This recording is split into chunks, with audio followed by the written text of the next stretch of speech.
about when Jadeo was president of Guyana. And in that Procurement Act, it's the first country in this region and one of the few countries in the Commonwealth through that act that took the cabinet out of approval of contract. Point one. So prior to that, in our entire history and in most countries until now, in our neighboring countries, the cabinet approves contracts. I took the cabinet out of the approval of contract. We said they will maintain a no objection rule, but should the cabinet disagree with the recommendation and it withholds its no objection, it must state why. And it cannot change the recommendation. It must send it back to the tender board with an explanation for transparency purposes. So then the Procurement Act, the PPC, was supposed, once that was in place, the no objection should fail. Why did we not have the PPC in place? That's a Public Procurement Commission. At that time, they were insisting that opposition, when they were in opposition, that they get 3 members on the commission, 3 of the members, and that the PPP will have 2 members. That is, the government must have 2, opposition 3. So we argued that in this case, the opposition could block almost everything by unreasonable acts of the Public Procurement Commission. We did not agree with it.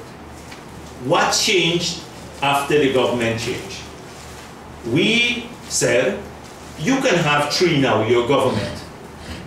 You can have 3, your government, and we will take 2 because we are opposition. It was because of our position that you got the PPC appointed. That is the explanation. Why you have a PPC now and you didn't have one then. Because the PPP agreed to take 2 of the members. You'll see its clarity. Bear in mind that that was not what was said when the commission was refused, because the argument that was made... No, you're getting into PNC propaganda. I'm just telling you. I'm telling you what was the I'm telling you. Yes, many things. They said a lot of things on the campaign. I'm saying what was said by your party at the time, and the argument at the time was that you could not set up the Public Procurement Commission and remove and lose the no objections because the government could not sign off on money that was being spent without the cabinet's input. That was the argument. They said, no. But the thing is that whatever the explanation is, you have to look at the discussions to get the PPC established in the Parliament. We had argued at one time that you can go back, you can still amend the law even after the PPC is established to retain the no objection rule. We could have easily done that. Amend the law because that is it, and you would retain the rule. So this is simple. It is a simple thing. We took the cabinet out of the approval of contracts. We gave it a defined role. We determine in the law the circumstances through which, under which they can exercise those rights and the prescribed form, and then we were on the right side of history in trying to set up the PPC. We're on the right side of history. On this one, we're on strong grounds. And by the way, nobody mentions the Integrity Commission.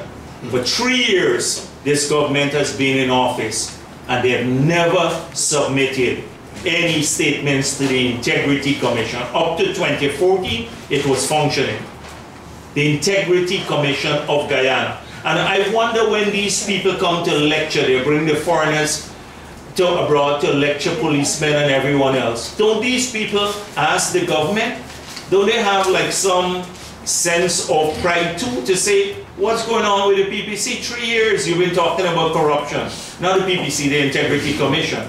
Well, what's going on? You know why? Because they're worried that what they put in there now, we're going to use it in 2015. You don't need to pass SARA law, etc. You can use the same information to tackle a lot of the massive accumulation of wealth that's taking place now. I have a question for Bishop Edgell.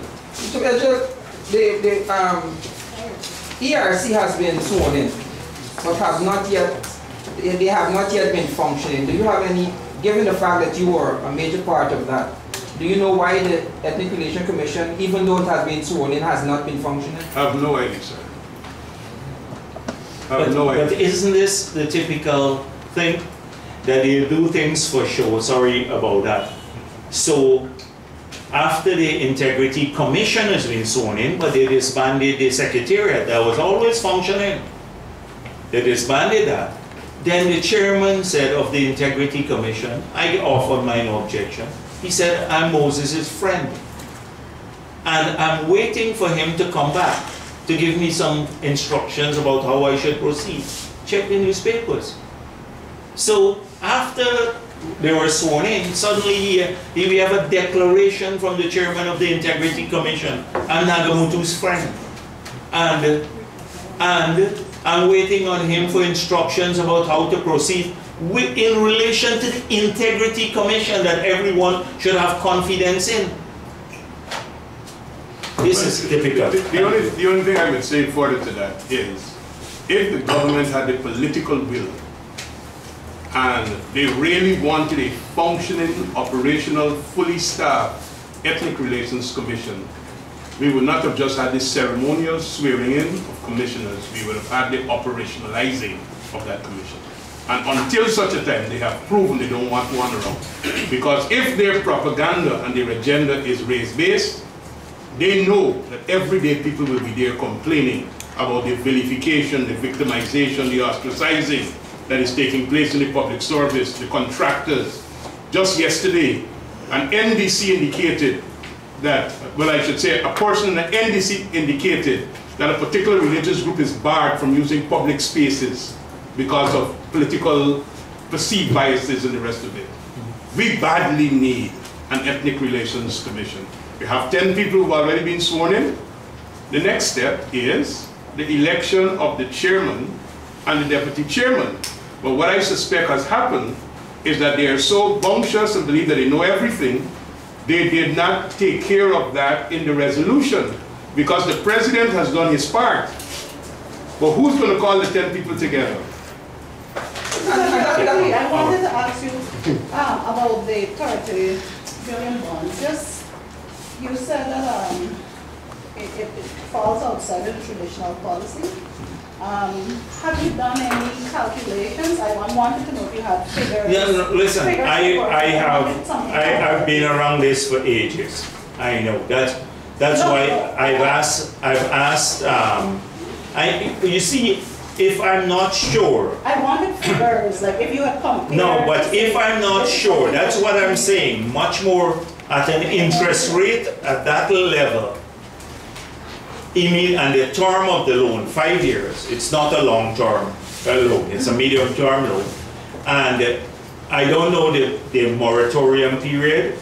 I don't know whether it's denominated in US dollars, who bears the exchange rate risk, if not. All of these things. So you have to plug those into a formula, which then gives you a grant element. But I can't do that. Thank you very much.